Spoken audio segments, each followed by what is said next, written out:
네, 오늘 마지막 주일이라 제가 내려왔습니다. 하나님 말씀 디모데후서 1장 9절입니다.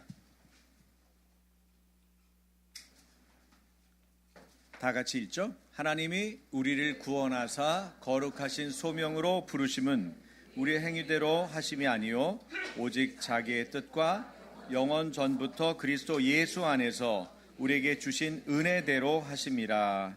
네, 한 번만 더요. 하나님이 우리를 구원하사 거룩하신 소명으로 부르심은 우리의 행위대로 하심이 아니요 오직 자기의 뜻과 영원 전부터 그리스도 예수 안에서 우리에게 주신 은혜대로 하심이라. 아멘.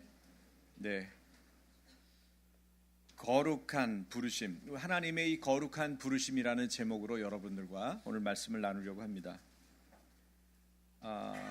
열왕기하 19장 3절을 볼게요. 열왕기하 19장 3절을 보면 다 같이 히스기야의 말씀이 오늘은 환난과 징벌과 모욕의 날이라. 아이를 낳을 때가 되었으나 해산할 힘이 없도다. 네, 이스라엘의 위기가 찾아왔죠. 국가적인 위기입니다.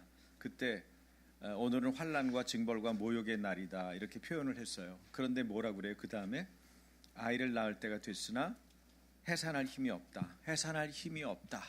지금 대한민국의 상황과 똑같습니다. 그래서 이 말씀을 먼저 찾았습니다.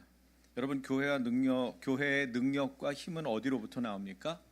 복음 증거와 하나님의 임재로부터 나오는 것입니다. 교회의 능력과 힘이 어디로부터 나와요?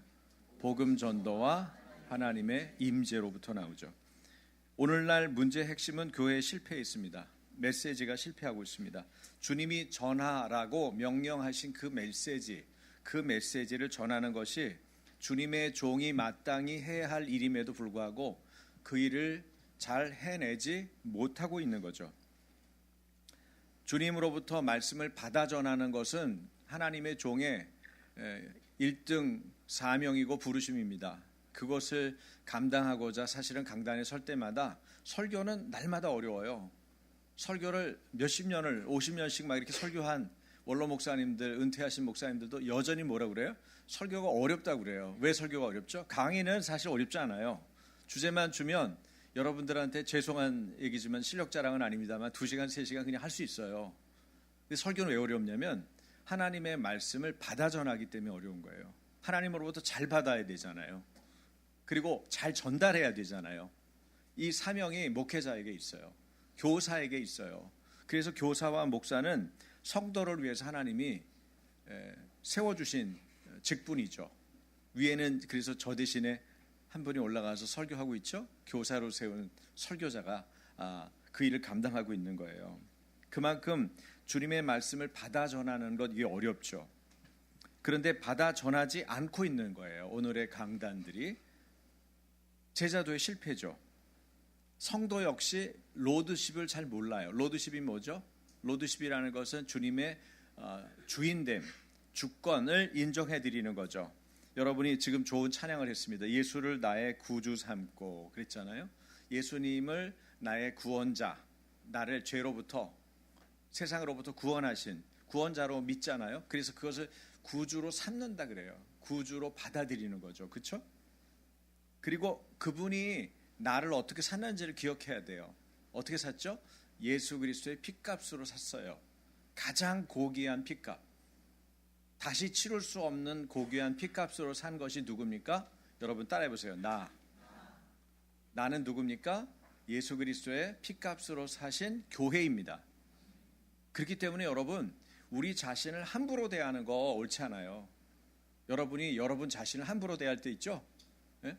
여러분 바깥으로 공격하는 게 안 되면 어떻게 해요? 나한테 공격하죠? 그 제일 심한 경우는 자살이고요. 근데 그거 옳지 않아요. 여러분은 크리스찬이잖아요. 크리스찬은 뭐가 다르죠? 예수 그리스도의 핏값으로 사신 교회인 거예요. 그렇기 때문에 태도에 있어서 벌써 달라야 되는 거예요. 내가 누구인가? 나는 예수 그리스도의 핏값으로 사신 존재다. 이런 정체성이 전혀 다르죠. 그런데 그런 로드십 자체가 붕괴되어 있단 말이에요. 무너뜨려져 있어요. 지금 이런 얘기를 막 하면은 우리 교회에 처음 오신 분이 오늘은 없어 보이니까 다행인데 처음 온 분들은 뭐라 그래요? 여긴 교회가 좀 세다. 좀 헐렁한 교회 가야겠다. 뭐 여러분 많이 듣죠? 아침 교회는 종종 있죠. 박 목사님은 덜세대매. 그래가지고 센 말씀을 들으려니 내가 바뀌든지 교회는 엉성하게라도 다녀야겠는데 다른데 기둥 뒤로 숨자. 교회 큰 교회 기둥 뒤로 가면 안 보여서 적당히 교회 다니면서 어영부영 천국은 갈 것도 같고 천만의 말씀 못 갑니다. 로드십이 분명하지 않으면 못 가요, 여러분. 주님이 주인이 아닌데 얼마나 거기 하늘나라는 확실한 주인으로 통치하고 계실 텐데 얼마나 어색하겠어요. 불편해요. 거기 못 적응합니다. 그래서 아예 부르지도 않아요. 나의 나된 권리는 누구에게 있어요? 그분께 있는 거예요. 하나님께. 예수님께 있는 거예요. 주인됨의 권리가 예수님께 있어요. 그래서 사나 죽으나 나는 예수님의 것이다. 생사위주. 소속이 분명해야 누구든 찝쩍거리지 않는 거예요. 예수님께 소속이 안 분명하니까 찝쩍거리잖아요. 제가 어제 밥 먹다가 이상한 얘기를 들었어요. 애들이 요새 화장실 가면 화장실에 못 들어가는데 무서워서. 그래서 동생들을 앞에 앉혀놓는데 좀 왜 그러죠? 왜 화장실 가는데 샤워하는데 왜 무서워서 동생을 앉혀놔? 귀신이 나올 것 같다는 거야. 무슨 말이야? 너희가 들어가면 귀신이 무서워해. 여러분 착각하지 마세요. 여러분이 예수님께 속해 있으면 귀신이 여러분 때문에 덜덜 떨어요. 여러분이 가면 무당이 구술하다가 굿이 안 된다고. 예? 맞아요? 그거를 믿어야죠. 그리고 애들한테 가르쳐야죠. 자꾸 그런 생각 들면 나에게 이상한 생각 들게 하는 사단 마귀의 이 시간 떠나가. 예수 이름으로 명하노니 물러가. 말하라고 그러세요. 그리고 실제로 그렇게 기도해 주세요. 속상하더라고 그 얘기 들으니까. 왜냐면 예고 성품학교의 교장이 누구지? 제가 그걸 열심히 가르친 것 같은데 지금 다시 리마인드를 시켜야 되겠구나 그런 생각이 들었어요.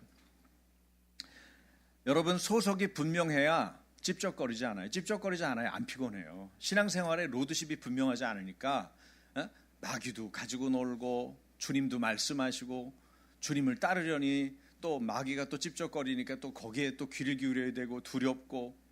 여러분 두려움이 여러분을 조장해서 여러분이 해야 할 일을 하지 못하는 거예요. 찝쩍거리거든 확실하게 엎드리세요. 주님, 저는 주님의 것입니다. 여러분 아침마다 그렇게 하세요. 불편하면 자꾸 집에서 막 불협화음이 일어나. 그럼 어떻게? 그거 맨날 싸우느라고 힘들잖아요. 뭐 해결도 안 돼. 여러분이 논리적으로 따져도 그게 해결되는 게 아니에요. 지극히 영적인 거잖아요. 어떻게 해야 돼요? 하나님, 이 가정의 주인은 주님이십니다. 저는 주님께 순복되어 있습니다. 저를 불쌍히 여기시고 이 가정을 하나님의 화목으로 감싸 주십시오. 여러분 우리는 아버지께로 돌아가 있을 때가 가장 행복해요. 근데 아버지를 떠난 것은 여러분이 아무리 배부른 걸 먹고 엄청난 좋은 여행을 하고 여러분에게 상상할 수 없는 선물이 주어진다고 해도 다 그건 껍데기예요. 그 껍데기에 놀아나면 안 돼요. 주님을 잃고 뭘 얻으려고 그러세요? 주님이 있는 곳이 천국이에요. 오늘날 많은 성도들이 믿음을 모르고 들었어도 믿음으로 삶을 살아내지 못하죠. 살아내도 끝까지 붙들지 않습니다. 그래서 실패하는 겁니다. 언제까지 우리가 기도하고 언제까지 하자고요? 이길 때까지. 대한민국은 승리합니다. 자유대한민국은 지켜집니다. 어떻게 하면? 끝까지 기도하고 끝까지 싸우면. 내가 할 수 있는 것을 하나님께 여쭙고. 여러분 우리의 힘으로는 져요. 우리가 뭘 할 수 있어요? 지금 할 수 있는 게 뭐예요? 낙태 100만 명 서명운동 어떻게 해? 100만 명이래. 이제 2만 명 찾는데. 그래도 어저께 지나고 1만 명이 올라간 거예요. 할렐루야. 네. 추석 전에 끝내야 돼. 추석 전에 분위기를 장악해야 돼. 그래서 추석 때 이렇게 얘기해야 돼. 만상낙태는 안 돼. 야 요새 만상낙태 지금 입법이 올라갔대잖아. 약물낙태는 안 되지. 애를 어떻게 태아를 말려 죽여가지고 그 다음에 하나 더 먹고 그 애를 배출한대잖아. 그 엄마가 그걸 보면은 어떻게 살겠니? 절대 안 되는 거야. 이거 막아야 돼. 야 빨리 서명해. 너 주변에 100명은 알지? 이렇게 얘기하면은 하죠. 얼마 걸렸어요? 15초 안 걸렸죠. 길게 얘기하지 마세요. 길면은 별로 중요하지 않은 얘기인 줄 알아요. 짧게 얘기하고 더 물어보면 그건 난 모르겠고 하여튼 이 자료가 있어 봐. 네. 그렇죠? 논쟁하지 말고. 전도도 똑같아요. 복음을 전할 때 왜 그렇게 해요? 이 아까운 복음을. 너 예수 믿는 거 너한테 좋은 거야. 네 노후에 가장 좋은 건 뭐야? 예수님 믿고 천국 가는 건데, 야 그거 아니고 다른 거 해봐라. 야 네가 열심히 보험 들고 뭐 적금 들고 했는데, 또 증권 투자하고 했는데 다른 놈이 먹는 거 아니야? 야 그 바보짓을 왜 하냐? 여러분 명확해야 돼요. 여러분이 확실하고 그 확실하게 배운 그 일에 거해야 돼요. 여러분이 안 믿는 걸 누구한테 전해요? 여러분이 안 믿는 걸 누구한테 호소해요? 여러분이 실제가 아닌데 누구한테 실제처럼 말하겠어요? 그래서 복음을 안 전하는 거예요. 여러분이 다 잃더라도 예수를 잃어서는 안 됩니다. 여러분이 다 잃어도 천국을 잃어서는 안 됩니다. 그 부분을 여러분 명확히 해야죠. 그러면 괜찮아요. 나머지 부분들은 가다가 그냥 들르고 지나가는 거 아니겠어요? 예수님 믿는 게 그래서 행복한 거예요. 한국교회는 히스기야의 분석처럼 이 대한민국은 이 위기에 벗어날 해산할 힘이 없습니다. 지금 환난을 당했어요. 징벌이 임했어요. 모욕을 당하고 있습니다. 이걸 이겨낼 힘이 대한민국 한국교회에 없어요. 그럼 어떻게 해야 될까요? 오히려 이 큰 문제는 크게 푸는 게 아니에요. 작게 시작하는 거예요. 나부터 시작하는 거예요. 그래서 고린도전서 7장 20절을 올려주세요. 같이. 각 사람은 부르심을 받은 그 부르심 그대로 지내라. 네, 부르심에 대한 얘기를 여러분하고 하려고 그래요. 당시에 이 성경 고린도전서가 쓰였던 이 본문의 배경을 보면은 로마나 고린도 시민의 셋 중에 하나, 3분의 1 이상은 노예였습니다. 복음은 노예들에게도 더 많이 전파됐죠. 대한민국에 복음이 들어왔을 때도 가난하고 어려운 사람들이 더 먼저 받아들인 것처럼 복음이 가난한 사람, 노예들에게 많이 전파됐어요. 근데 문제는 뭐예요? 이들에게 많은 혼란을 줬을 것이라는 것입니다. 왜? 복음이 들어오면 뭐가 들어와요? 함께 자유에 대한 갈망이 일어나죠. 자유에 대한 갈망이 속에 가득한 거예요. 그래서 어떻게 해야 되나? 그런데 바울은 분명해요. 뭐라고 그러죠? 만일 당신의 자유인이 될 기회가 주어진다면 자유인이 될 기회를 사용해라. 자유인이 될 기회가 주어진다면. 그러나 종의 신분에서도 이미 자신이 주 안에서 자유자임을 기억하고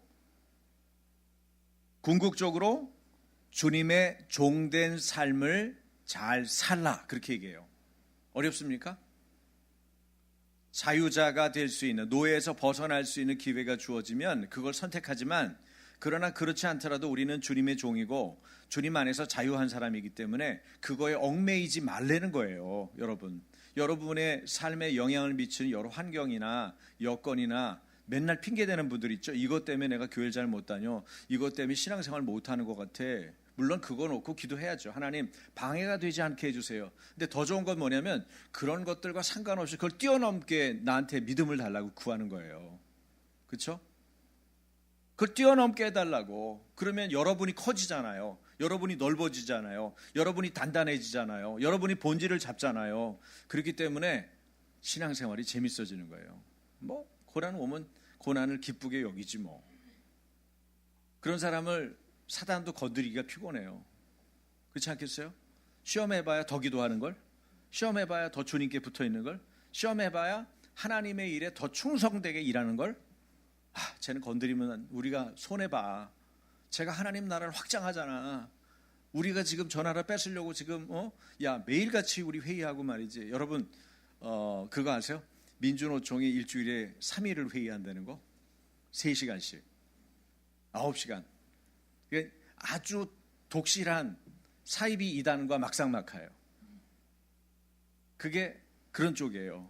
그러니까 우리처럼 일주일에 한 번씩 뭐 좀 안 목사님이 얘기하면 뭐 30분 주워 듣고 이런 거 가지고 상대가 안 되는 거예요. 열심으로는. 그럼 어떻게 해야 돼요? 하나님의 지혜가 부어지고 하나님을 향한 헌신이 일어나야 우리가 극복하고 이길 수 있는 거예요.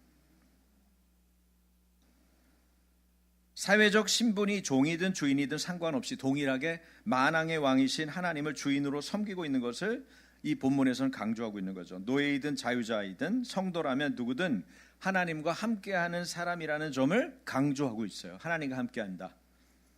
자신들이 처한 상황 속에서 우리가 그리스도께 봉사할 수 있으며 그리고 이렇게 봉사하는 것이 얼마나 귀한 일인지를 함축적으로 말해주고 있어요. 그렇기 때문에 부르심을 알아야 돼요. 로마서 11장 29절입니다. 다 같이 하나님의 은사와 부르심에는 후회하심이 없느니라. 다시 한번 하나님의 은사와 부르심에는 후회하심이 없느니라. 이 부르심의 의미를 우리가 생각해 볼 필요가 있어요. 하나님이 우리에게 은사를 주시고 우리를 부르셨잖아요. 소명을 주셨잖아요. 그럴 때 이 취소하는 게 없어요. 하나님은 그냥 그대로 계속 진행해요. 얼마나 신실한지. 그러니까 이런 것을 주시는 하나님의 신실하심에 기반해서 우리가 은사와 부르심을 받는 거예요. 그러면 우리가 행복하게 사는 방법은 하나님이 주신 은사를 따라 일하고, 우리 교회가 갖고 있는 원칙이죠. 그리고 하나님의 부르심에 잘 응답하면서 사는 겁니다. 그러면 부르심은 뭐냐? 사람은 누구나 삶의 목적과 방향을 찾죠. 나 어디로 가야 돼? 어떻게 살아야 돼? 내 사는 목적이 뭐야? 이런 것들을 찾거든요. 크리스찬들은 단순한 직업이나 성공이 중요하지 않아요. 하나님께서 부르신 길을 따라가는 존재이기 때문에 그래요. 여러분은 이미 그 강을 넘었어요. 그렇기 때문에 여러분이 무슨 직업을 갖든 무슨 돈을 벌든, 여러분 우리가 하나님을 따라가는 길이 아니라고 느꼈을 때는 그 일이 하나도 즐겁지 않고 돈도 돈 같지 않을 거예요. 그게 여러분의 신앙의 깊이를 보여주는 거예요. 성경은 이것을 거룩한 부르심이라고 하죠. 부르심 따라 사는 인생은 복됩니다. 가야 할 길, 해야 할 일, 있어야 할 자리에 있기 때문에 그렇습니다.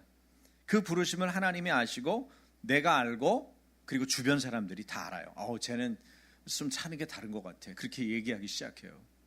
여러분, 우리 자녀들이 사춘기 지나고 이럴 때도 뭐 어떤 어려움이 있죠? 결국은 이런 자리를 찾으려고 헤매는 거예요. 왜 그렇게 질풍노도처럼 애가 막 뭐 속된 말로 하면 미친놈처럼 이렇게 막 소리도 질렀다가 막 정신없이 했다가 어디 뛰쳐나갔다가 하지 말아야 될 짓이라고는 아주 계속했다가, 우리 교회는 제가 듣기로는 없지만 혹시 말 안 하고 있을지도 모르지. 너무 도가 지나쳐가지고 우리 교회에 아주 불상사의 한 사건으로 얘기할 것 같아서 아무도 얘기 안 하고 침묵할 수 있어요. 그런데 그런 시간들은 왜 갔냐? 결국은 자기 자신을 찾으려고 그러는 거예요. 자기 자신의 삶의 의미와 목적, 다시 말하면 부르심을 찾으려고 그러는 거예요. 그 부르심을 찾으면 사람이 달라 보여요. 저 사람 좀 다른데? 뭐 있는데?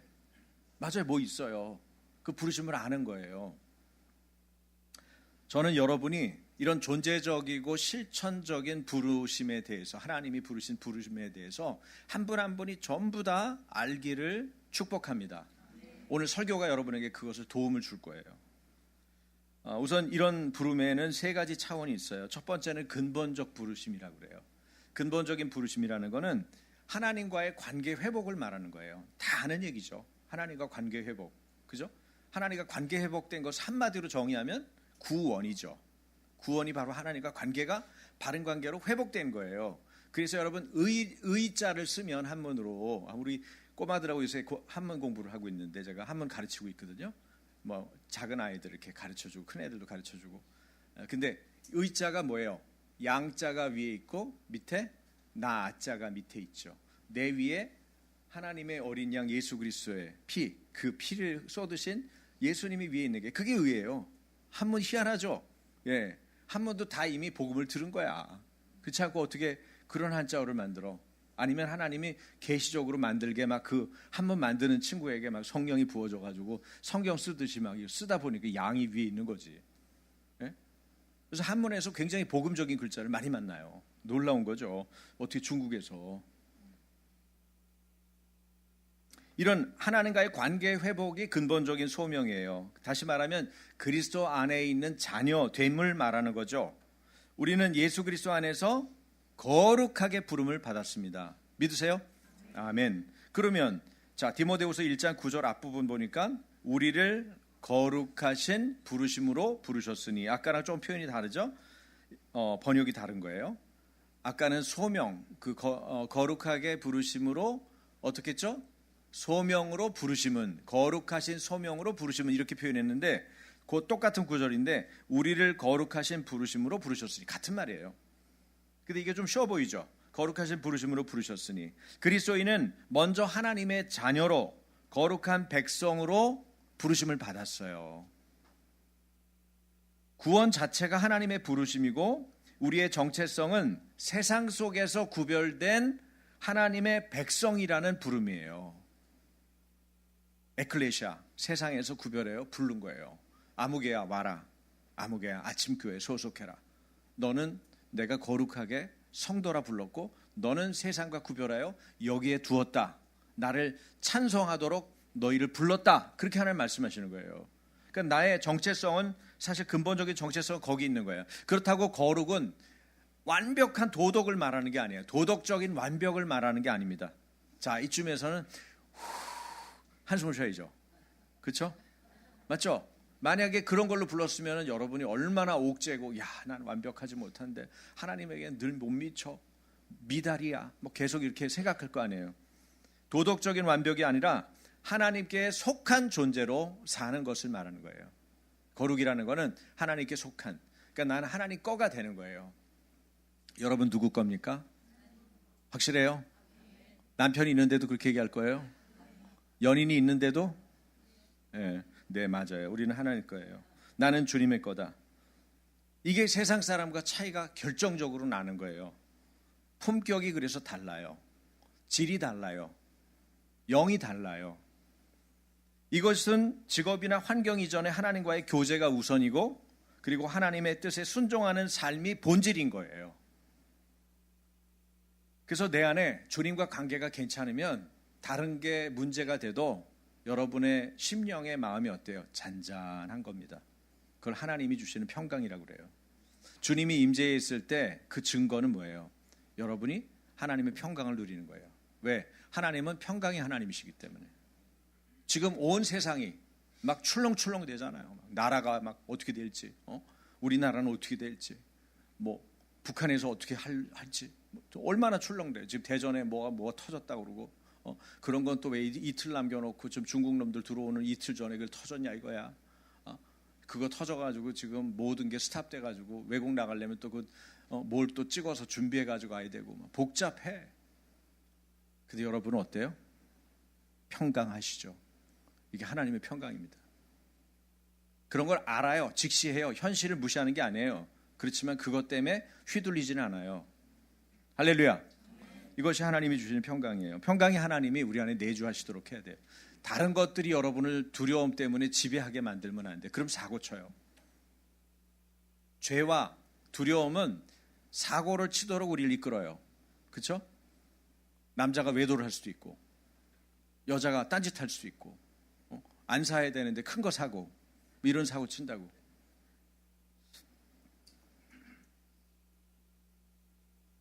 그 다음에 두 번째는 근본적인 소명 말고도 보편적인 소명이 있어요. 이건 모든 신자에게 주어진 삶의 방향이에요.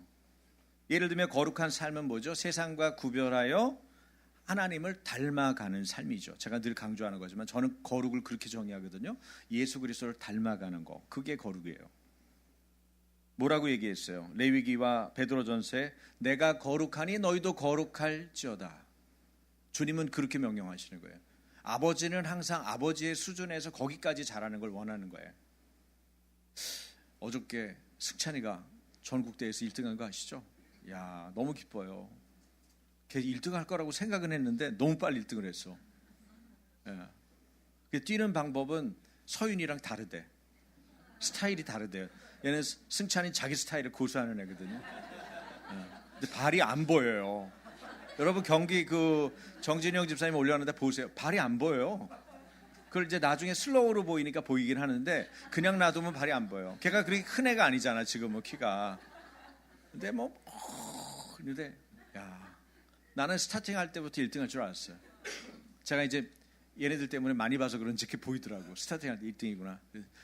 아니라다니까 1등이더라고. 감사하죠. 야, 여러분 전국 저기 육상대회 1등이 지금 우리 교회 몇 명이야 도대체. 더 놀라운 건 다 왕씨야. 그 해설자가 눈치챘어. 승찬이도 서윤이 동생 같다고.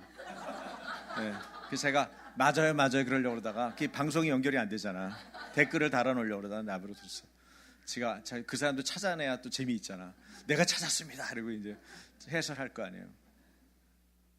자기 영역에서 계속 하나님을 닮아가는 모습을 보이는 게 참 중요하거든요. 제가 승찬이한테 얘기할 때 승찬아 너 1등은 안 해도 돼. 중요한 거는 혹시 1등을 해도 다른 친구들을 너그럽게 대하고 그리고 네가 2등을 해도 1등한테 절대 화를 내지 않는 거야. 그게 너 결승보다 더 중요하다. 너 그러면 세계적인 선수가 될 수도 있어. 목사님이 축복하는데 그렇게 할 수 있어. 너는 체력이나 이런 건 절대 안 밀려. 근데 그 마음을 다스릴 수 있으면, 왜냐면 여러분 세계 1등은요 마음이 달라요. 서윤이가 1등 할 때 어떻게 하나 보세요. 뒤에 오는 애들 막 안아줘요. 내가 그거 하라고도 했지만 걔가 또 원래도 했어요. 그죠? 출발할 때 기도도 하잖아. 너무 예쁘잖아. 아빠도 훌륭해. 원래 월요일 날 오는 거라며 애들. 근데 내가 조사해 보니까 아빠가 내려가서 토요일 날 애들 다 싣고 온 거야. 걔네들만 온 거예요. 예배를 못 하잖아 주일날. 여러분 우리가 하나님의 부르심을 닮아가는 일은 구체적인 거예요. 이와 같이 대가를 치르는 거예요. 피곤할 거 아니에요. 거기까지 충북이에요? 충북 보험까지 가서 아빠도 피곤한데 거기 애들 걔네들만 데리고 오려고 또 미리 알아서 코치가 끌고 오면 엄청 편한데 그 지방까지 가가지고 데리고 온다는 예배에 대한 대가 지불을 하는 거죠. 여러분 그런 태도가 없이 애들이 뭘 보겠어요? 엄마 아빠가 그때 그런 행동을 하는 걸 보고 이게 신앙생활이구나 이걸 보는 거예요. 제가 아무리 강단에서 외쳐도 여러분이 그것하고는 반대되는 거를 행동으로 생활로 보여주잖아요. 애들은 그걸 믿어요. 그래서 부모가 왕이에요. 교육에 있어서는. 자녀 교육은 부모가 하는 거예요. 목회자나 교회는 도와주는 거예요. 그래서 착각하면 안 돼요. 목사님이 다 알아서 할 거야. 뭘 다 알아서 해 나더러. 나 어떻게 하라고. 여러분 좀 너무 많이 기대를 해. 나 숨을 거야. 왜 나한테만 자꾸 그래.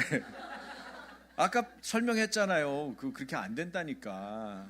이게 맞아야지 같이. 예.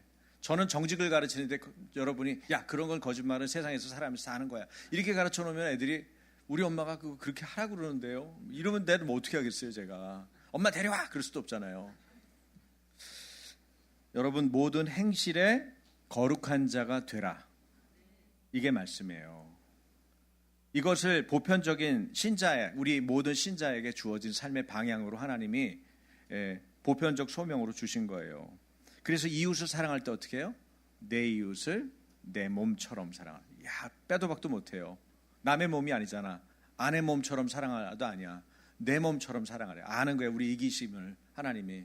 아주 이기적인 존재니까 너 챙길 때 봐봐. 너 생각할 때 봐봐. 너 그것처럼 사랑하라는 거예요. 이웃을. 그래서 자기를 어떻게 사랑하는지 생각해 보면 다른 사람 사랑하고 섬길 때 내가 부족하다. 그걸 알게 되죠. 그래서 빨리 고칠 수 있어요. 태도의 문제입니다. 그리고 마태복음 28장에 보면은 28장 19절 20절에 뭘 얘기하고 있죠? 복음 증거를 말해요. 크리스찬들은 언제 빛나냐?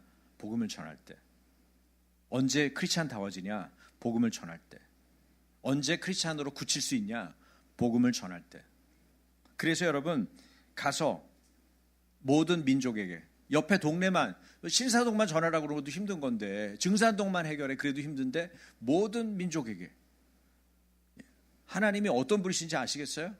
그러니까 여러분 코딱지만한 문제 가지고 흔들리지 마세요. 모든 민족을 책임져야 되는 분들이 여러분이에요. 저와 여러분.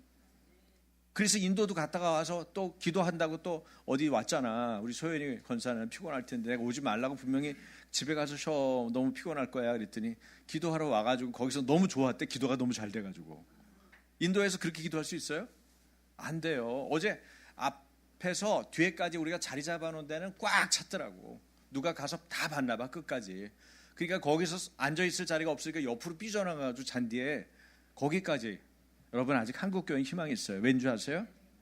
이런 소명을 정확하게 기억하고 반응하는 크리스찬들이 아직은 많아요. 예.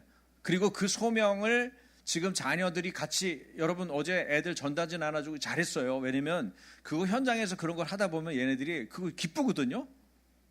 그리고 왜 이걸 하는지를 다 생각하게 돼 있어요. 그 산교육이에요. 그런 걸 하면 얘네들 안에 일어나는 그런 보편적인 소명에 대한 의식이 막 자라는 거예요. 난 이렇게 살 거야. 엄마 아빠처럼, 교회처럼 살 거야. 산교육이죠. 그래서 모든 신자는 삶의 자리에서 하나님의 성품을 드러내는데 포커스를 맞춰야 돼요. 크리스찬이라면 따라해보세요. 예배자, 제자, 증인이어야 한다. 네. 첫 번째는 예배자죠. 하나님하고 교제, 그죠? 바른 관계를 형성해서 항상 그 자리를 지키고, 하나님이 좋아서 오고, 예? 하나님한테 뭐 아쉬워서 오는 게 아니라, 뭐 달라고 오는 게 아니라, 먼저는 하나님이 좋아서 오고, 하나님 그분하고 함께 있는 것이 기뻐서 오는 거죠. 그죠? 그게 제일 좋은 거예요. 애들이 말 없이 그냥 가만히 옆에 있어 보세요. 엄청 기분 좋아요. 예? 역시 우리 딸이야. 그죠? 역시 우리 강아지야. 이러잖아. 좋아가지고 옆에 붙어서 지 살까지 대고 앉아 있으니까 바빠 죽겠는데 옆에 있는지도 모르고 막 일하고 있는데 나중에 보니까 뜨끈뜨끈해. 그냥 보니까 옆에 와서 누워 있는 거야. 그래서 사랑을 주는 거예요. 하나님이 여러분에게 뭘 가지고 사랑을 주겠어요? 여러분이 붙어 있는 거. 계속 주님께 붙어 있어. 이래도 붙어 있고 저래도 붙어 있고, 한 대 혼난 야단 맞고 아까 도망간 듯한데 또 붙어 있고, 예? 먹을 거 하나도 없는데 찾을 거, 나한테 구할 거 아무것도 없는데 옆에 붙어 있고. 하나님이 안 사랑할 수 없죠. 여러분 아침 교회는 그런 사랑을 받았으면 좋겠어요. 하나님께 탁 붙어 있어가지고 하나님이 야 얘네는 하여튼 얘네들은 너무 좋아 죽겠어, 이런 하나님. 그래서 뭐가 필요해? 뭐든지 말해봐. 나라의 절반이라도 줄게. 예? 여러분 그 얘기가 아수에로 왕에게서 꼭 나오는, 예?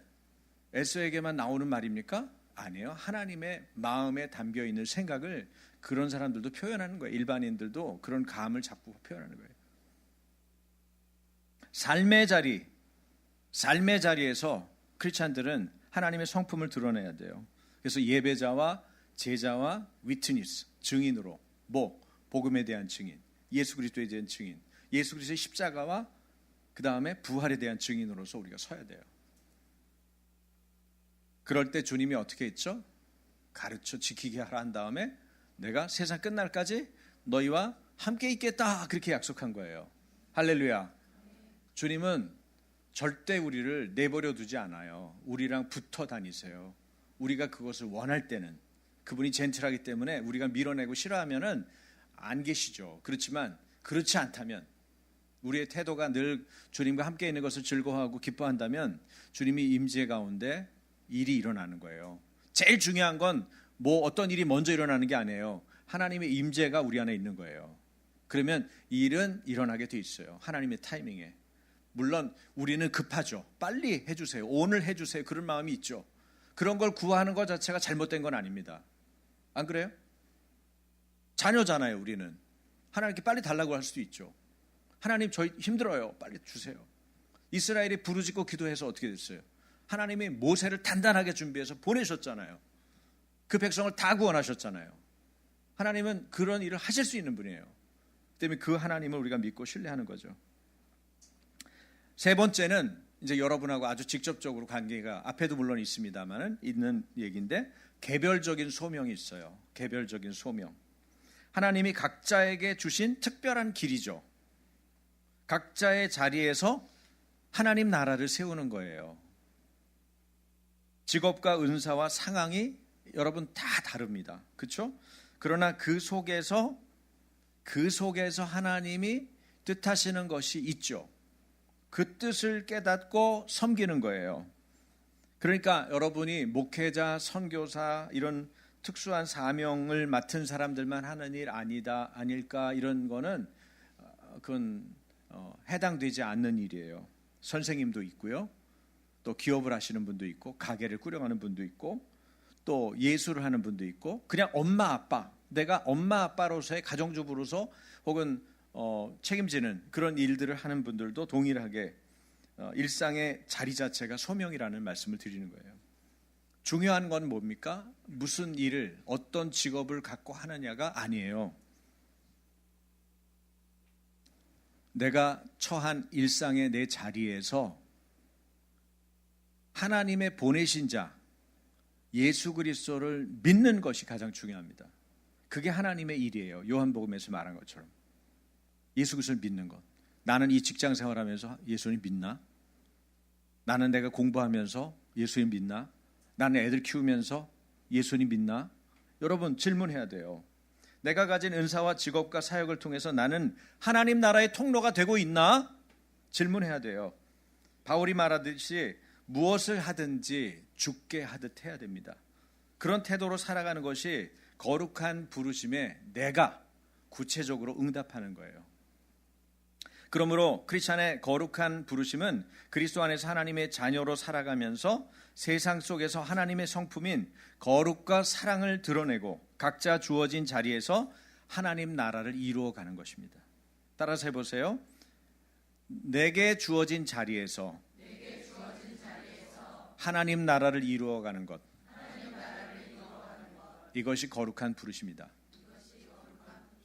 네, 그러니까 내가 지금 처한 자리. 그래서 여러분 하나님의 부르심을 행할 수 있고 그 다음에 구현할 수 있고 그런 자리가 내가 지금 살아가고 내가 지금 일하고 있는 일터이고 일상이라고 생각하면 지금 내가 살아가는 것이 다르게 보이는 거예요. 소중하게 여기는 거예요. 무가치하지 않고 가치 있는 일로 그것이 확인되는 거예요. 그럴 때 하나님이 말씀하시죠. 얘야, 네가 하는 설거지 때문에 네 가족이 참 행복하겠구나. 그 설거지가 즐겁죠. 네? 뭐야 이거 나만 설거지 시키는 거야? 이런 얘기 안 나오는 거죠. 네? 남자는 뭐 하루 종일 일만 하고 여자는 집에서 쉬는 거야. 뭐 이런 그런 말도 안 되는 논쟁에 휘말리지 않죠. 왜? 자기가 속한 그 자리에 하나님의 부르심에 대해서 자기가 알기 때문에. 무슨 질문이 중요한가? 질문 제가 3가지를 올렸는데 3가지 올려주세요. 자, 이 3가지 꼭 기억하세요. 나는 다 같이 나는 나의 거룩한 정체성을 기억하며 살고 있는가? 나의 거룩한 정체성. 예? Memory of the Holy Identity. 오랜만에 영어 썼네, 그죠? 영어 좀 고생을 합니다만은 거룩한 정체성의 기억. 이것을 내가 반복해서 나에게 던져야 돼요. 나는 나의 거룩한 정체성을 기억하고 있겠지? 기억하며 살고 있지? 이런 걸 확인해야 돼. 2번째, 내 삶의 자리에서 하나님 나라를 어떻게 드러내지? 하는 거. 나는 어떻게 하나님 나라를 드러낼까? 목회자만 하나님 나라를 드러내는 게 아니에요. 여러분이 엘리베이터 안에서 꼬마 하나를 만나도 하나님 나라를 드러낼 수 있어요. 네? 제가 엊그저께 우리 중보 예배 때 그 얘기했죠. 코디 아주머니에게 그분은 노조에 속해 있대. 근데 제가 잠깐 우리 집에 와서 얘기를 하시는데 아주머니 지금 큰일이에요. 지금 만상낙태, 약물낙태가 보통 문제가 아니에요. 네? 만상낙태요? 애가 다 컸는데 그렇게 낙태를 시켜요? 그거를 법으로 만들고 보험으로 도와준대요. 국가가 살인을 살인을 지원할 뿐 아니라 그것에 대해서 응원하고 있어요. 그런 법을 만들겠다는 게 지금 2개나 올라와 있어요. 네? 그 사실이에요? 미쳤구만. 벌써 그분이 다 결론 다 내려. 네, 한 15초 얘기했어요. 얼마든지 할 수 있어요. 복음을 전하는 것도 똑같이 할 수 있어요. 예수님을 전하는 것도.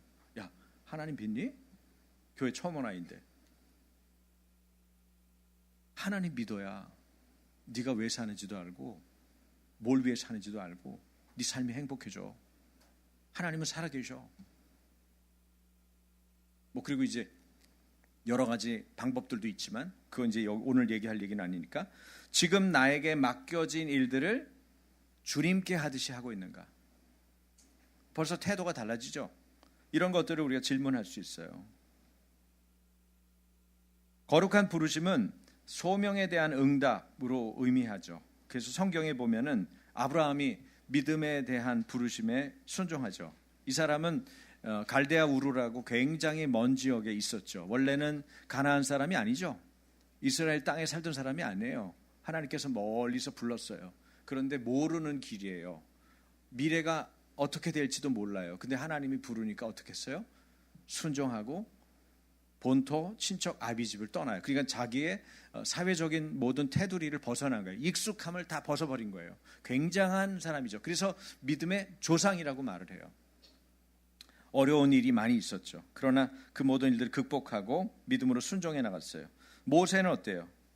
모세는 나이가 40 됐을 때 미디안으로 쫓겨나 도망갔죠. 도망자 생활을 해요. 그래서 양 칩니다. 양을 양이 치는 거지 양이 얼마나 치는 게 힘들었겠어요. 예? 또 다른 드센 남자들, 드센 사람들하고 싸워보지 않았겠어요. 많은 그런 왕자로서 성장한 애굽의 최고의 위치에서 살아는 사람이 그렇게 고되고 피곤한, 그런데 그 사람한테는 정신적으로 스트레스가 날아가니까 차라리 이게 낫다 그렇게 생각했을지도 모르죠. 그리고 40년을 더 산 거예요. 나이가 80이야. 이제 마무리하고 손주 보고 자식 보고 이렇게 지낼 때죠. 그런데 하나님이 어떻게 했어요? 떨기나무, 불 타지 않는 떨기나무에서 막 그러니까 신기해서 보러 갔다가 그런 거 보러 가면 안 돼. 불꽃놀이. 그죠? 예. 그럼 보러 가니까 불렀잖아. 그래가지고 내가 널 불렀다 그러니까 그 또 그냥 불러요? 신발 벗어라. 여기 거룩한 곳이니까 너 신발 신고 들어오면 안 된다. 그래가지고 신발 벗으라 그러고 약간 엄격해. 그런 분위기에서 어떻게 해요? 모세가 하나님께 부름을 받죠. 근데 6번이나 말대꾸를 해요. 저는 말이 짧습니다. 어눌합니다. 저는 말이 익숙하지 않은 멋있는 말은 제가 못합니다. 그랬더니 하나님이 화나시니까 뭐라고 그래요? 누가 네 입을 지었냐? 한마디로 끝내요. 누가 내 입을 지었느냐? 여러분, 우리가 뭘 맡았을 때 말대꾸하지 말아야 돼요. 하나님께. 여러분 워밍업 해놓으세요. 애들도 워밍업 시켜놓으세요. 야, 하나님이 너 불렀을 때는 대답을 시원하게 해야 돼. 사무엘처럼 주님 제가 여기 있습니다. 말씀하여 주십시오. 이렇게 얘기해야지. 안 그러면 너 이런 얘기 들어. 누가 내 입을 지었느냐 이런 얘기 듣는다니까. 어쨌든 그런 콜링을 모세도 사무엘도 마리아도 바울도 받게 되죠. 에릭 리들이라고 하는 영국 올림픽 육상 선수가 있는데 우리 아마 서윤이나 승찬이 우리 예림이처럼 잘 뛰었나 봐요. 올림픽 경기마다 우승을 하는 거죠. 그런데 올림픽 경기를 언제 해? 주일날 하겠다는 거야. 주일 예배를 지키는 일을 선택하고 안 합니다. 물론 안 해가지고 끝난 게 아니고 그 다른 날에 자기 주 종목이 아닌 경기에 나가서 또 1등을 해요. 메달은 그대로 따와. 그래서 영국이 막 그냥 대서특필됐죠. 뭐 자기 주 경기에서 안 나가고 주의를 지켰는데 다른 경기에 나가서 하나님이 높이시는 거야. 나중에 중국의 선교사로 헌신해서 갑니다. 영화로 만들어져 있죠. 그게 아마 불의 전차 맞나요? 네, 영화가 있어요. 이들 모두의 공통점은 뭐예요? 거룩한 부르심에 잘 응답한 사람들이라는 점이에요. 자신의 안락과 이익을 내려놓고 하나님 말씀과 뜻에 순종하며 살았어요. 믿음을 삶으로 살아냈죠. 그래서 하나님의 부르심에 응답했습니다. 그 결과 그들을 통해서 하나님께서는 사람들, 세상을 변화시키는 일에 이들을 사용하셨어요. 하나님 나라를 이루는 일에 이들을 썼습니다. 제가 오늘은 한 분을 더 소개시키려고 그래요. 그분은 손현보 목사입니다. 말씀 중심의 목회를 한 분이에요. 말씀의 절대적 기준을 삼고 진리를 굽히지 않고 선포하는 분. 이거 벌써 올렸네? 네, 좋습니다. 올려놓으세요. 이게 이제 10.27, 10월 27일 날 이분이 안 섰잖아요. 강단에. 자기가 다 장은 만들어 놓고 사람 모으는 일도 거의 이분이 하셨고 그랬는데 본인은 강단에 코빼기도 안 보였죠. 뭐 했는 줄 아세요? 선글라스 끼고 모임이 잘 되고 있나 이렇게 쫙 지나갔다 왔다 갔다 하신 거야. 근데 제가 이쪽 그 시청 쪽에서 행사를 끝내고 교회 교인들이 경복궁 쪽에 있었기 때문에 그쪽으로 이동하는 중에 이분을 만난 거예요. 너무 반갑잖아요. 목사님도 반가워하시더라고. 목사님 제가 사진 한 장 찍어도 됩니까? 사진 바로 찍자고 그러시더라고. 그래서 사진을 찍었죠. 그때 사진을 어떤 사람이 막 유튜브에 나는 지우고 요분 것만 이렇게 해가지고 또 올리고 막 그랬어요. 그러니까 사실 하얀색 보이는 건 접니다. 여러분은 알아야지. 적어도 아침교회 교인인데, 예? 그거 내 거예요. 내 걸 허락도 없이 내가 찍은 저 내 카메라에 찍힌 사진인데, 근데 이분이 정말 진국이에요. 신앙도 진국, 성품도 진국, 하나님의 말씀에 대해서 진국. 예언자적 사명을 감당하기 위해서 영적인 한국교회 타락과 사회적 불의에 대해서 목소리를 내고 공의와 정의를 선포했잖아요. 근데 지금 이분을 극우라고 그래요. 이분이 돌멩이 하나 던진 적이 없어요. 심지어는 물맷돌도 안 던졌어요, 이분은. 그리고 나라와 민족을 위한 기도와 행동을 했잖아요. 그래서 자기 집은, 교회는 부산 저 끝인데 서울까지 올라와서 집회를 얼마나 힘들었겠어요. 여러분 생각해 보세요. 그래서 가는 총회마다, 합동총회, 통합총회 가는 데마다 우셨잖아, 이분이. 제가 하나님이 말씀하셔서 일을 주도하게 됐는데 여러분 좀 와주십시오. 같이 해주십시오. 막아야 됩니다. 이런 얘기를 외쳤잖아요. 근데 그 감동적인 남자가 저분은 군대도 아주 특별한 특수군대를 다녀왔잖아요. 예? 저분 유명해요. 군대에서 자기를 군대를 보내잖아요. 그러면 군대에 있는 사람들을 다 전도해. 예배를 못 드리게 하면은 뭐 때리든지 죽이든지 예배를 반드시 하도록 만들어. 그렇게 해가지고 막 교회가 생겨나고 막 그 다음에 자기 옆에 있는 장병들 다 예수 믿게 만들고. 그러니까 전도꾼이죠. 그러니까 그런 분이에요. 영혼구원에 대해서 미친 분이에요. 권사님 한 분이 예배당에 새벽기도 안 오니까 어떻게? 예? 그분이 왜 안 오는지를 확인해 보니까 고추밭에 고추를 열심히 심느라고 고추 돌보느라고 권사가 안 오는 거야. 그러니까 어느 날 하나님께 기도하다가 하나님이 그 고추를 다 뽑아라. 그런 감동을 주신 거야. 그래가지고 그 고추밭을 더 이른 새벽에 가가지고 고추밭에 고추를 다 잡아 뽑아버린 거야. 그랬더니 어떤 미친놈이 와서 내 고추를 다 뽑았다고 이제 권사님이 막 가족들하고 화가 났을 거 아니에요. 나중에 알고 보니까 손현보 목사님이야. 목사님 왜 그러셨습니까? 존댓말로 이제 했겠죠. 그랬더니 권사님이 새벽 기도도 안 하고 고추에 매달리고 있는 것이 하나님의 딸로서 정당하냐. 내가 하나님께 기도하다가 이런 감동을 받아서 고추를 다 뽑아버렸다. 그 권사님 회개하고 돌이켜가지고 기도하는 기도 사람이 됐다는 거예요. 정말 특이한 분이에요. 원래 그런 분이에요. 그리고 저랑 비슷해. 시찰회, 노회 이런 쪽에 임원하고 이런 거 엄청 싫어해. 별로 관여 안 하고 싶어해. 그러니까 교회 정치 관심도 없어요. 그래서 조용히 있던 분이야. 목사님들 이름도 잘 몰라. 저더러 그러더라고. 목사님, 제가요 좀 유명한 목사님들은 아무도 모릅니다. 강의 갔던 곳에 그냥 목사님들만 기억할 뿐입니다. 근데 목사님 연결시켜 주세요 그러는 거예요. 전화번호 다 줬어요. 제가 갖고 있는 거. 그랬더니 이제 이분이 막 저를 막 너무 고마워하시는 거죠. 그렇게 해서 이제 만났는데 제가 말하려고 하는 초점은 이분은 영적인 각성과 부흥을 추구하기 위해서 한국교회의 거룩을 회복하기 위해서 이 일을 사명감 있게 부르심을 따라서 한 거예요. 고난을 두려워하지 않는 소명자적인 삶도 똑같아요. 하나님의 뜻을 우선순위에 두고. 그래서 본인이 감옥 갈 거 알았어요. 이재명이 됐잖아. 그래서 갈 거 알았지만은 자기는 감옥 가서 그러면 쉬겠다. 감옥 가서 30몇 년간 목회했으니까 거기 가서 하나님께 기도하고 예배하고 그러겠다. 그리고 내가 가면 세계에서 알 텐데 사람들이 그것이 오히려 대한민국에 유익이 될 거다. 뭐 이런 말을 하시고 감옥 갔어요. 근데 그 감옥에 간 목사님이 어디로 도망가겠어요? 근데 그걸 포송줄로 끌고 가요. 악당들이죠. 창피하게 만들고 명예로 불명예스럽게 만들고 죄인처럼 취급하고 뭐 예수님도 그랬잖아요. 예수님이 선생님인데 선생님이 당한 고난을 우리가 피하겠어요? 만약에 그런 기회가 준다면 그것도 영광이죠. 왜? 우리는 주님을 사랑하는데 너무너무 사랑하는데 그 주님이 가신 길을 조금이라도 흉내내고 갈 수 있다면 그거 감사할 거 아니에요? 두려운 얘기입니다만 그러나 만약에 그것이 피할 수 없는 길이라면 당연히 가야겠죠. 그것이 하나님을 사랑하고 하나님의 부르심에 응답하는 믿음의 사람들의 태도 아닙니까? 그런데 지금 이 손현보 목사님이 너무 어려움 가운데 있어요. 제일 어려운 건 가까운 사람들의 배신이고 도전입니다. 이분이 고신교단이에요. 고신교단은 시사참배를 반대했던 교단이에요. 아시죠? 유일하게 많지는 않아요. 합동이나 통합은 200만이 넘어요. 교인 수가. 근데 고신은 몇십만이에요. 근데 그 고신교단 안에서 누가 있냐? 좌익이 있어요.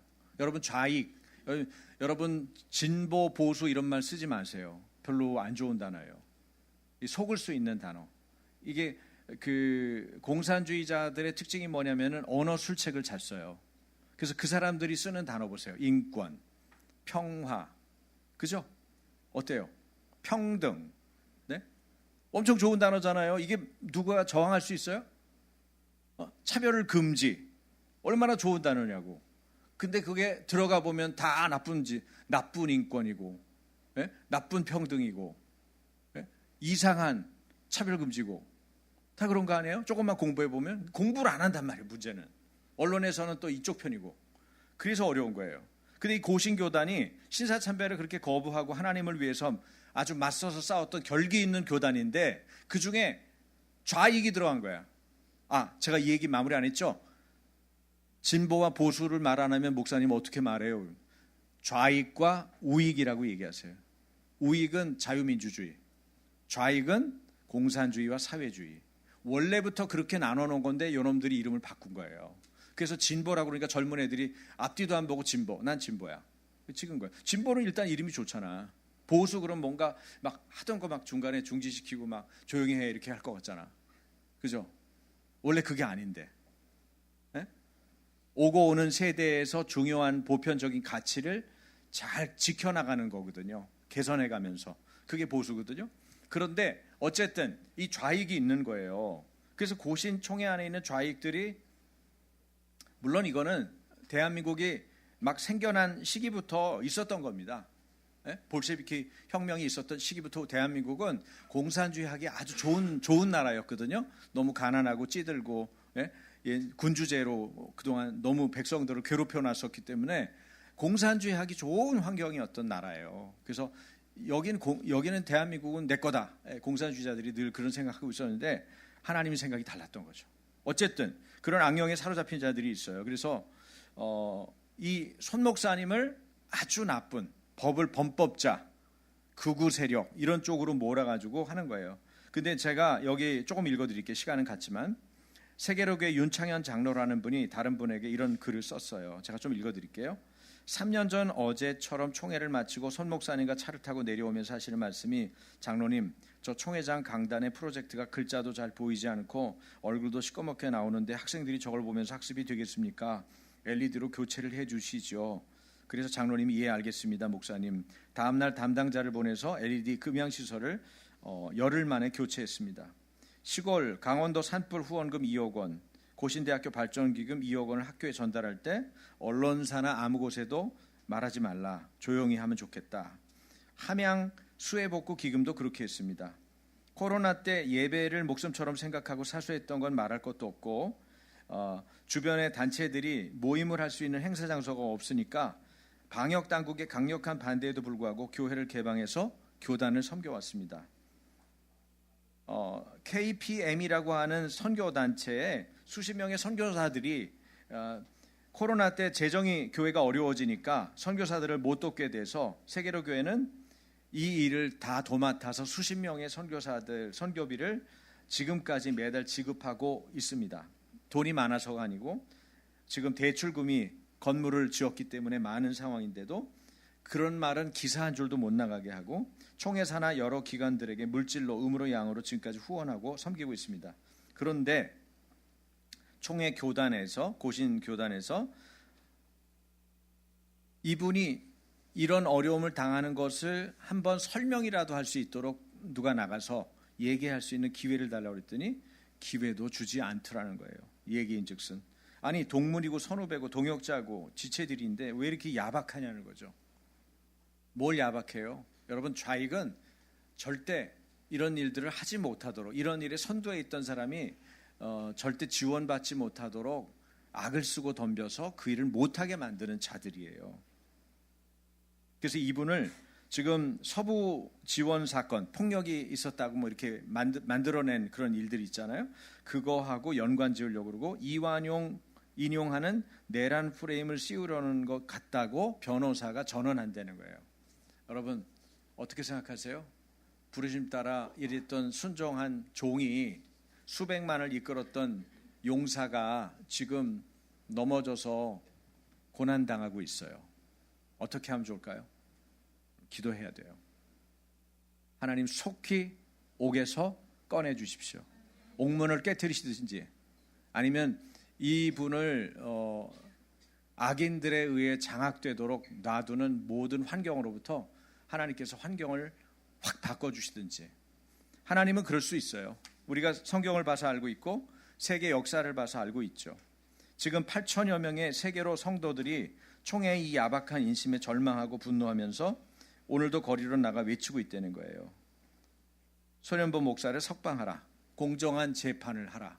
이렇게 구속하지 않아도 얼마든지 유튜브에 다 나와 있는 내용이기 때문에 이분을 인신구속을 하지 않고도 얼마든지 재판을 끌고 갈 수 있는데, 그렇게 재판을 해서 지금 몸무게가 5kg가 빠지고, 여러분 윤석열 대통령 얼굴 봤어요? 그 동영상이 뜬 거? 제가 오늘 예배 중이라 그것까지는 안 보여드리겠습니다만은 사람도 아니죠. 그리고 왜 이 우익에 속한 대통령들만 감옥을 가는 겁니까? 좌익에 속한 대통령들은 잘못한 게 없어요? 이상하죠? 네. 여러분, 그래도 감사한 것은 예수님은 마귀의 일을 멸하려고 오셨다는 거예요. 우리가 이 일에 참여해야 돼요. 하나님 이 거룩한 부르심에 우리가 응답해야 돼요. 그리고 우리가 하나님의 우리 자리에서 하나님 나라를 이루는 일에 집중하다 보면 하나님께서 각자의 부르심의 영역에서 해야 할 일을 잘 해내고 있는 동안에 하나님께서 뭘 하시죠? 하나님의 일을 하시는 거예요. 예배가 바로 세워지고 선교가 바로 진행되고, 그리고 깨어 기도하고 믿음으로 삶을 살아내면서 주님의 이름으로 축복하게 되고, 예수님이 하신 일처럼 마귀를 멸할 수 있는 일을 우리가 하나님께서 하시는 거죠. 그러므로 다시 한번 당부드립니다. 우리가 살고 일하는 일상의 자리에서 하나님 나라, 하나님의 주권이 세워지는 부르심의 일에 충성하십시다. 기도하겠습니다. 제가 기도하겠습니다. 하나님 아버지, 교회의 능력과 힘은 복음 증거와 하나님의 임재에 있다고 오늘 말씀을 통해서 주신 것을 감사합니다.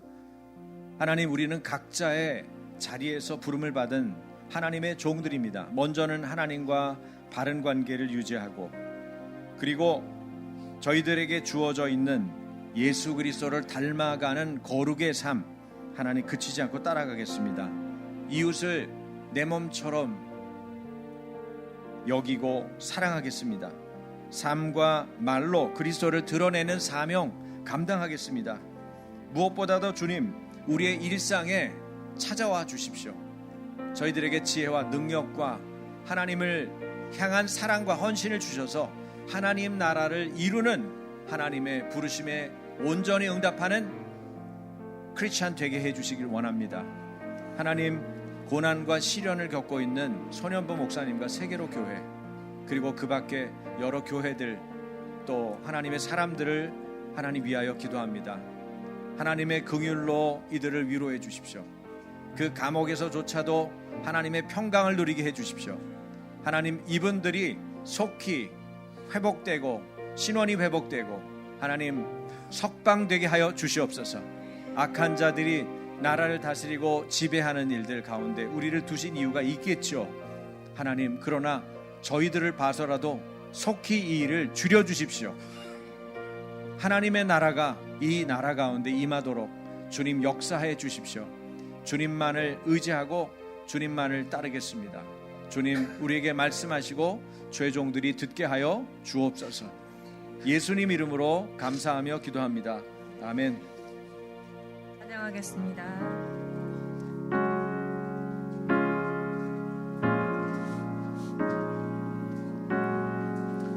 주신 말씀을 생각하면서 불렀으면 합니다. 주님의 신실하심이 역사를 주관하고 계십니다. 주님의 신실하심, 우리 부르짖을 믿지 않으며 우리는 지칠지라도 그의 사랑은 변하지 않아. 그분은 선하시며 우리 그의 길로 인도하시며 이것은 변하지 않으며 지금도 주 사랑 나타내시네. 지금도 여전히 쉬지 않으시며 지금도 여전히 약속 약속 지키시네. 지금도 여전히 살아계시며 지금도 여전히 사랑하시네. 주님의 역사는 끊임없이 이어집니다. 구름과 불길로 이끄신 주, 바다를 가르며 인도하시네. 불가능한 것 없으신 능력의 주를 보내. 믿음으로 한 걸음 나아갈 때 보이지 않던 길 만드시네. 지금도 함께 하시는 모든 것 이루신 주를 보리라. 지금도 여전히 쉬지 않으시며 지금도 여전히 약속 지키시네. 지금도 여전히 살아계시며 지금도 여전히 사랑하시네. 지금도 여전히 쉬지 않으시며 지금도 여전히 약속 지키시네. 지금도 여전히 살아계시며 지금도 여전히 사랑하시네. 신실하신 하나님, 그 은혜와 사랑으로 우리 나라 이끄시고 앞으로도 이끄십니다. 우리가 하나님 편에 서서 주님 편에 있겠습니다.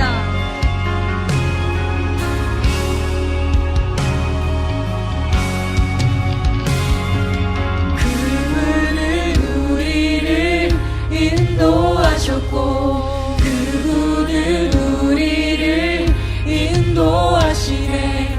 그분은 영원히 동일하시며 동일하신 주를 인도하시네. 그분은 우리에게 말씀하셨고 그분은 우리에게 말씀하시네. 그분은 영원히 동일하시며 동일하신 주는 말씀하시리. 그분은 나에게 말씀하셨고 지금도 그 약속 기억하시네. 지금도 그분은 역사하시며 약속하신 말씀 성취하시리. 그분은 영원히 신실하시며 우리를 진리로 인도하시네. 알파와 오메가 영원하신 주, 끝없는 찬양을 주께 드리리. 지금도 여전히 쉬지 않으시며 지금도 여전히 약속 지키시네. 지금도 여전히 살아계시며 지금도 여전히 사랑하시네. 지금도 여전히 쉬지 않으시며 지금도 여전히 약속 지키시네. 지금도 여전히 살아계시며 지금도 여전히 사랑하시네. 하나님 감사합니다. 결코 후회하지 않을 인생을 살게 해주셔서 감사합니다. 가야 될 표대가 너무나 명확하고 그리고 가는 길이 좁아도 확실합니다. 성령님 감사합니다. 우리의 눈을 열어서 성령께서 옆에서 뒤에서 앞에서 인도하고 보호하심을 보게 하여 주옵소서. 이제는 우리를 사랑하시는 예수 그리스도의 은혜와 끝까지 붙드시고 신실하신 하나님의 사랑과 지금도 동행하시는 살아 역사하시는 성령님의 감동 감화 역사 하나의 충만하심이 오늘 말씀을 듣고 순종하고자 하는 아침의 영혼들 그리고 그 자녀들 위에 대한민국 위에 이 역사 위에 지금부터 영원토록 함께 하시기를 축원합니다. 아멘.